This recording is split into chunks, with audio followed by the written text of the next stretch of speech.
Question 1. Am I the asshole for yelling at my sister for being stressed about taking care of my dad 2 years ago? I offered for my father to come live with me. Our home is spacious and well-equipped to accommodate him, and I wanted to ensure he felt supported after the person he had been caring for passed away. I even arranged travel for him to visit and explore the area. However, my sister strongly objected, assuring the family that she would take responsibility for his well-being and help him establish housing on their property. At the time, my father decided not to fly. He had never done so before, and chose to remain in his own home less than an hour from my sister. He was still largely independent and didn't yet require daily support. Over the past year, his health began to decline, including unexplained weight loss. I extended the same offer again and made arrangements for him to move, but my sister again convinced him to stay nearby. So I did all I could from here and let the issue go. It's helped him retire and set up Social Security for him. Couldn't do any of the state things that he needed at the time. Recently, he experienced a medical emergency. When he reached out to my sister for help getting to the hospital, she said she couldn't take him for another 24 hours due to her schedule. He eventually made it to the hospital with her, where he was diagnosed with stage 4 cancer. He has had cancer in the past, and a recurrence was always a possibility. Now, my sister has shared that she is emotionally unable to take care of him. Despite previously insisting she would take on this responsibility, she is currently unwilling to assist with essential support tasks such as applying for SNAP disability or long-term care services. She has also refused to accept any guidance from my wife and me. Even though we are both medical professionals, it's difficult watching this unfold, especially after being told repeatedly that keeping him close was the best decision. Now that the situation has become more challenging, she is stepping back from the commitment she insisted on making. He doesn't know how bad the cancer is and will be receiving the news from his doctors this afternoon. It will be too late for him to switch things over to my state, and the best he can do now is palliative care. She keeps telling me I need to deal with it and come fly in now. Just can't have young kids and a busy schedule now. Comment 1. Not the asshole. Seems like you offered a lot of preventative solutions that got turned down by all involved, and now that an issue has come up, everyone expects you to swoop in. At this point, though, it doesn't matter who is an asshole or not. What matters is the remaining time your dad has. Get info from doctors and come up with a plan between you, your sister, and other family, friends to be there and support him in his final time. With stage 4 cancer, he's never going to be as healthy as he is today. Even with work and kids and a family, visit him as soon as possible. You will never get the opportunity again. Comment to not the asshole. Wow. Your sister made big promises, failed in the worst way possible, refusing to take someone having a medical emergency to the hospital, and then started a poor pity-me routine. She deserved a lot more than yelling at me. Your dad could have been having a fucking heart attack. Comment 3. Your dad seems to have wanted to stay where he is. He has never flown and chose not to fly to visit your home and decide if he wanted to live there. Your dad also decided he wanted to stay independent in his own home. He rejected living with either you or your sister. Your sister has spent the last 2 years assisting your father, him staying in his own community with people he had relationships with is good for him. She was prepared for declining health, but not terminal illness. It happens. Yelling at your sister because she feels overwhelmed by the change in his condition isn't helpful to either your sister or father. You state you can't help now because you have kids and are busy. Do you know what stressors your sister has? Right now, you are an asshole for yelling at your sister. She didn't do anything wrong. Circumstances changed. Story 2. Am I the asshole if I ask for out of my 5 friends to be my bridesmaids? First off, I apologize if I post this incorrectly. I don't really know how to use Reddit, but I'm going to give it a shot. I-29F recently got engaged to my fiancée, Arsha Timi. Even before I was engaged, when I thought about my wedding, thought about how stressed I will be when planning it, as I tend to be a little bit of a control freak in everyone. I know has told me I am going to be a bridezilla, and I've accepted it. I am in a friend group of 6 girls, including myself, and we have been in this friend group for about 6 years. One girl in our group got married last year and had all 5 of us as bridesmaids.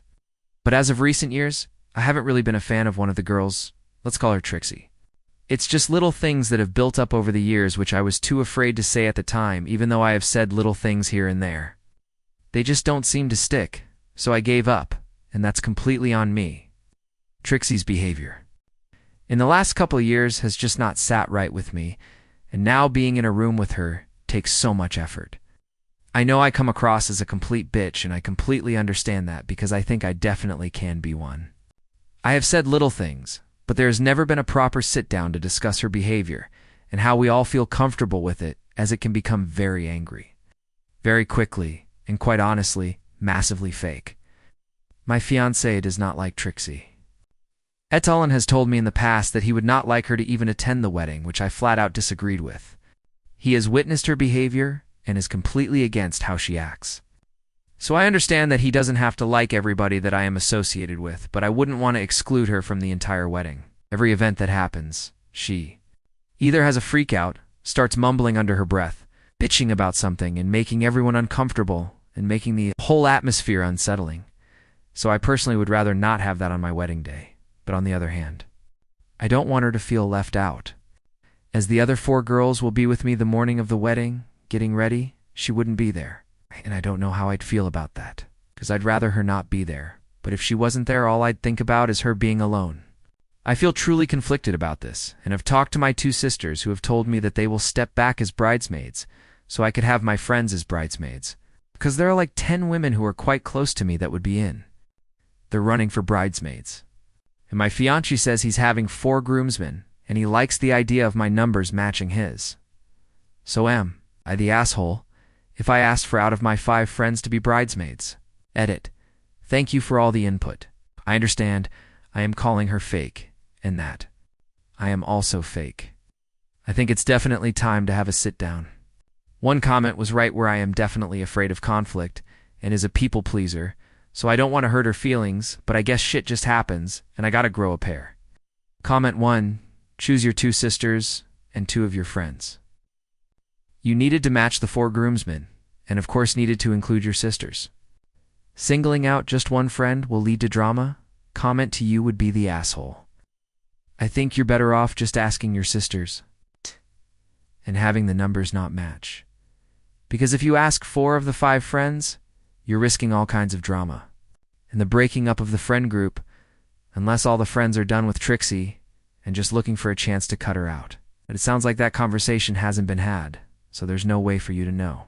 Comment 3. Not the asshole for not having someone in your wedding.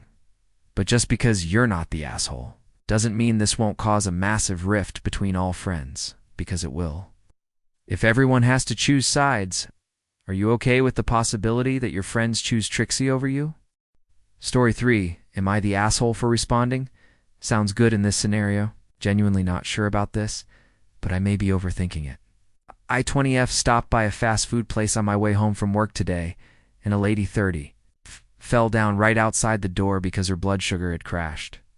After she drank some OJ, I sat and talked to her for a while and offered to buy her some food.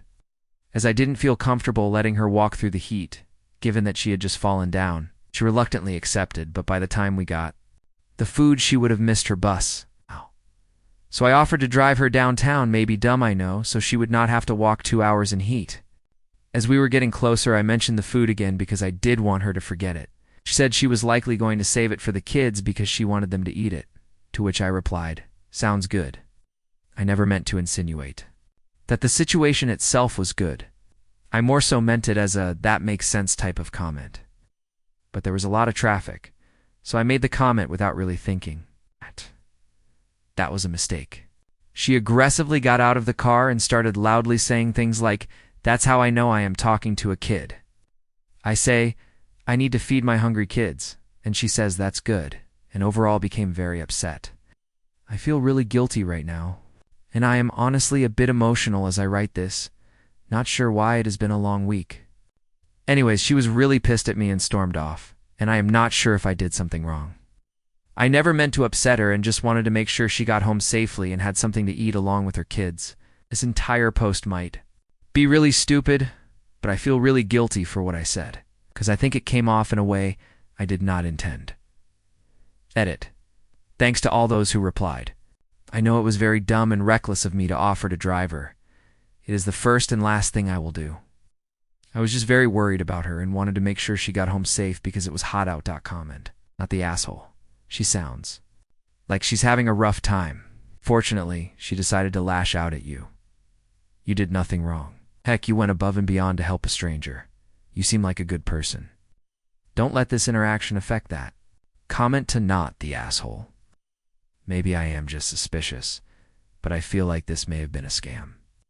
Her saving the food for her kids was your cue to offer to buy her more food or give her money. Comment 3, not the asshole. Low blood sugars cause extreme irritability and, at times, aggression. Whilst you did a lovely thing, you also put yourself at risk.